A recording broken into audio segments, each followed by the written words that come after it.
आप लोग। आज मैं आप लोगों के लिए सर्दियों की बहुत ही मज़ेदार रेसिपी लेकर आई हूँ। जिसको भी सर्दियों में खांसी या ज़ुकाम लगता है वो ये शीरा ज़रूर बनाकर ट्राई कीजिएगा। तो चलें शुरू करते हैं। सबसे पहले 1 टेबलस्पून घी लेंगे हम लोग, उसमें 1 कप आटा डाल देंगे। अब हम उस आटे को अच्छी तरह से घी के साथ मिक्स करेंगे। तब तक हमें इसको मिक्स करना है जब तक कि इसका कलर चेंज ना हो जाए। अब हम इसमें 1 कप दूध डाल देंगे और दूध को अच्छी तरह से मिक्स करेंगे ताकि कोई गुठलियाँ ना बने। अब इसमें हम 1/2 कप चीनी डालेंगे,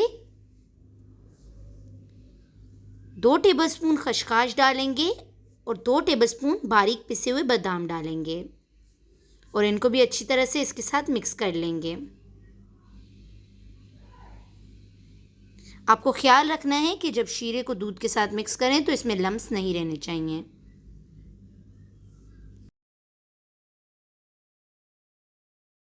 अब हमें इसे 4 से 5 मिनट तक अच्छी तरह से बॉईल देना है ताकि ये रेडी हो जाए और आटे का आपको कच्चेपन का टेस्ट ना आए।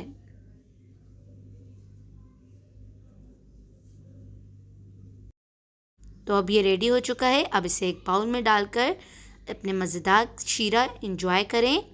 और अगर आपको ये रेसिपी अच्छी लगी तो लाइक शेयर सब्सक्राइब ज़रूर कीजिएगा और कमेंट्स में ज़रूर बताइएगा कि नेक्स्ट वीडियो आपको किस चीज़ की चाहिए। मिलते हैं आपको नेक्स्ट वीडियो में, तब तक के लिए अल्लाह हाफिज़।